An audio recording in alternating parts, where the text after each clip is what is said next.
ধানমন্ডি কত? আরে না, এখান থেকে যাবো না, চলো অন্য রিক্সায় যাই। অন্য রিক্সায় কেন? এই রিক্সায় কি সমস্যা? এখান থেকে রিক্সাওয়ালারা ভাড়া বেশি চায়, হেঁটে গিয়ে সামনে থেকে নেই, ভাড়া কম পাবো। মামা আপনারা খুশি হয়ে যা দিবেন এটাই সই, উঠেন। আরে তুমি জানো না, ওরা এই কথা বলে, পরে রিক্সা থেকে নামার সময় কাহিনী শুরু করে দেয়। তুমি তো কাহিনী করতেছো। একটু আগে বাসের হেল্পারে দেখে গেলে বাসে উঠবা না, এখন আবার রিক্সাও তোমার সমস্যা। সব জায়গায় গেলে তোমার সমস্যা আর সমস্যা। আমার পা ব্যথা হয়ে গেছে, আমি হাঁটতে পারবো না, আমি রিক্সায় যাবো। ওঠো হ্যাঁ মামা, আমি ওইটাই কইতাছি, এই জায়গায় অন্য কোনো রিক্সা পাইবেন না, উঠেন। ওঠো ওঠো, চলো মামা। কি খেলা দেখাইলি রে টুম্পা, শিখলাম। মামা তুমি টুম্বা কইলা কে? টুম্বা কেডা? মামা কঠিন কাহিনী, আমার গার্লফ্রেন্ডের নাম ছিল টুম্পা। কি কও মামা?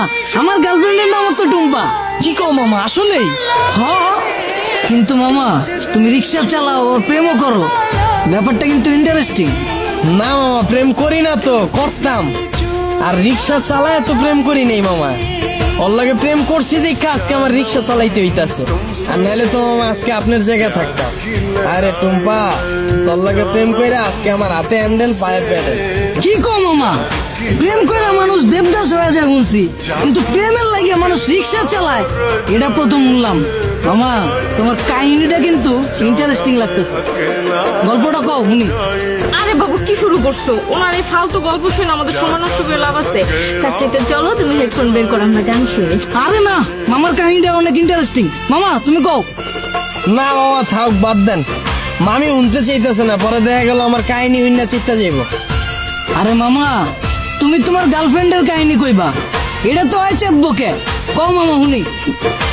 মামা কি কমু দুঃখের কাহিনী, ও একটা জিনিস আছিল মামা, খালি চুস্ত। চুস্ত মানে? পুরা কাহিনী কই মামা, শুনেন তাইলে সেনা বুঝবেন। ওর মায়ায় বইরা মামা একটা চাকরি করতাম, ওই চাকরিটাও গেছে গা। ওরা আর কি করার, বন্ধু বান্ধবের টাকা ধার লয়ে ওর লগে দেখা করতাম। মাসের ভিতরে 15 দিনে দেখা করতাম মামা, 15,000 চুইসা লাইতে। কেমনে মামা? মামা হয়তো মাইয়া ছিল না মামা, হয়তো পিশাচা ছিল, রক্তের মতো টাকা খালি চুইসা খায়া ফেলাইতো। তাও মামা মনের বুঝ দিতে পারতাম, যদি মামা দইরা রাখতে পারতাম। মামা গার্লফ্রেন্ড গেছে কে কেমনে? মামা আমার চাকরি তো চুষেই দিছে। এরপরে মামা বন্ধু বান্ধবের যে টাকা ধার করছিলাম, ওর টাকা তো আর শোধ করতে পারি নাই। পরে আর নতুন করে ধার দেয় নাই, এর লেগে 10 দিন ধরে ওর লেগে দেখা করতে পারি নাই। পরে ভাই অন্য জায়গায় যায় ভাই চোষা শুরু করে দিছে। পরে পরে আর কি মামা, 1 বছরে 10 লাখ টাকা চুষা দিছে। পরে এই 10 লাখ টাকা শোধ করার লেগে মামা এই যে রিক্সা চালাই না শুরু করলাম। চাকরি করে তো মামা এই টাকা শোধ করা সম্ভব না। মামা তোমার কপালটা আসলে খারাপ আছিল, কিন্তু মামা আমার কপাল কিন্তু চান কপাল। আমার গার্লফ্রেন্ড আমার অনেক ভালোবাসে, আর মামা আমিও কিন্তু আমার বন্ধুদের থেকে টাকা ধার লয়া পরে লয়া ঘুরি। কিন্তু মামা ভালোবাসার কাছে টাকা পয়সা আসলে তুচ্ছ জিনিস, কি কও জান? মামা আপনার লেগে দোয়া করি মামা, খালি জীবনে একটাই আফসোস, যারে আম খাওয়া শিখাইলাম এখন আর আম খায় না মামা, আপেল খুঁজে। আর 2 দিন পর পর নতুন বয়ফ্রেন্ড আমার রিক্সায় উঠে। কি কও মামা? তোমার গার্লফ্রেন্ড তোমার চুষা তোমার রিক্সায় উঠে আবার বয়ফ্রেন্ড লয়া?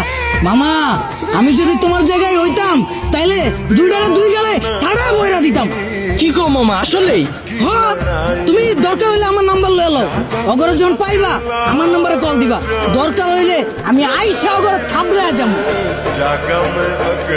ছিল থামাইছো কে? আয়া পড়ছি তো মামা, নামেন। ও আয় বলছো কত দিমু? কিরে তুই আমার মালিকা?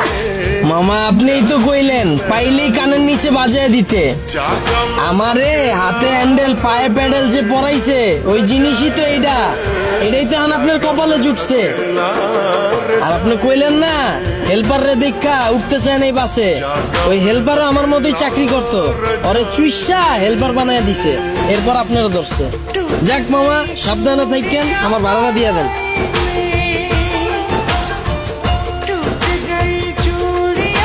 আর মামা চুষা শেষ হইলে যদি রিক্সা লাগে আমার জানায়েন মামা, রিক্সা আমার পরিচিত আছে এলাকায়। কি খেলা দেখাইলি রে টুম্পা, শিখ দেখলাম